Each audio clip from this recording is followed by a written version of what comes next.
programmatic audio. That's something that's always enamored me because we're all hooked to our streaming platforms for music, for podcasts, radio playlists. What's your take on programmatic audio buying in the present year as well as the years to come ahead? Audio is an interesting one. For the digital audio space, I see it continuing to grow.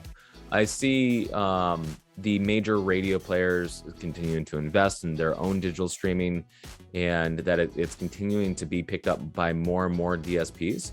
It's one that inventory, again, I think has a little bit of a question mark for certain platforms. The reality of audio is very similar to TV. And for a long time, I've said it's not about buying digital streaming. It's not about buying OTTs. It's not about buying broadcasts. It's not about buying, all these different things. It's about buying audio that targets the audience and everything that you have available at your disposal for that.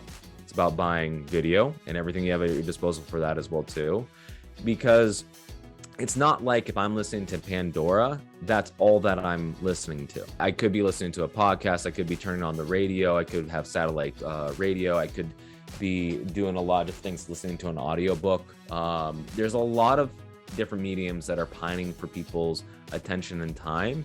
So as advertisers, we have to do a really strong job of figuring out, well, where is my audience most likely going to be listening to? More importantly, how do I get access to these different points?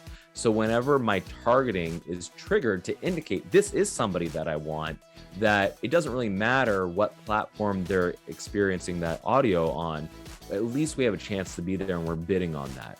And everything. So programmatically, I think is a great way to buy it, as opposed to buying just one in particular vendor. Unless you have a larger budget, then that becomes a really good case study to say, okay, well, I'm going to do a different mix. I'm going to buy some individual vendors. I'm going to buy some programmatic and have a mix of it, because you can maybe get a little bit better pricing. And, in those cases with some larger budgets, maybe it's more of a larger target audience that you're going after that isn't as niche and narrow as some of the clients that we work with.